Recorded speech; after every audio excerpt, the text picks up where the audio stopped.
Баршаңызға сәлем, менің каналыма қош келдіңіздер. Мен бүгін осындай орама нан пісірем, асқабақпен духовкада. Пісіру жолы өте оңай. Пісіру жолын білгілеріңіз келсе, видеомды соңына дейін қарауларыңызды өтінемін. Мен 2 суала қамыр еледім, бәрін көз мөлшерімен ұнға жұмыртқа салдым. Тұзды суға қамыр еледім. Суға тұз езіп алып, суға қамыр еледім. Елеген қамырымызды елеп болғаннан кейін демалдырып қоямыз.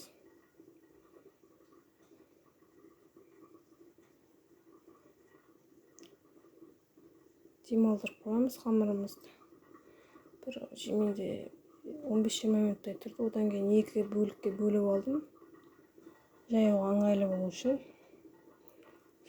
Қайтып қамырымызды демалдырып қоямыз. Соның арасында ораманың ішіне салатын қоспамызды дайындаймыз. Оған 1-2 бас пиязды майдалап турап,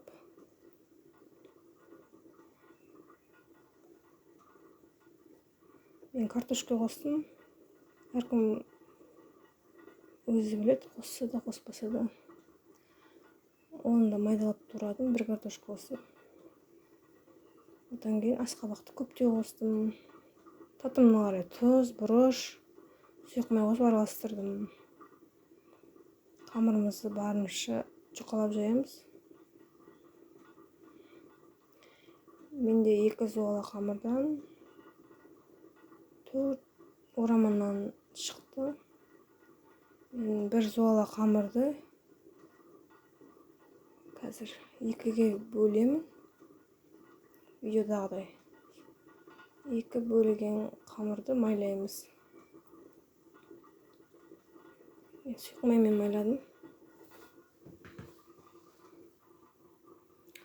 Майланған қамырға қоспасын саламыз.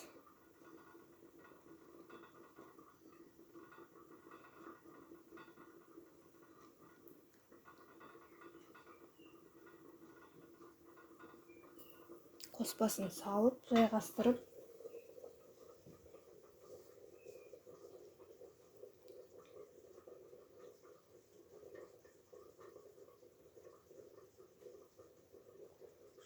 ораймыз.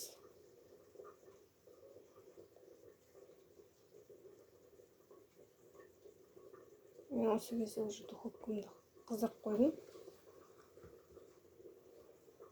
Духовканың противнін майлап, жабысып қалмау үшін орама нанымыз.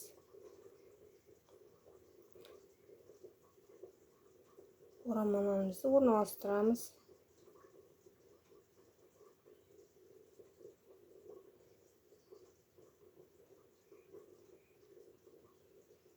Бетін жұмыртқаның сарысымен майлаймыз. Жұмыртқаның сарысын жағамыз.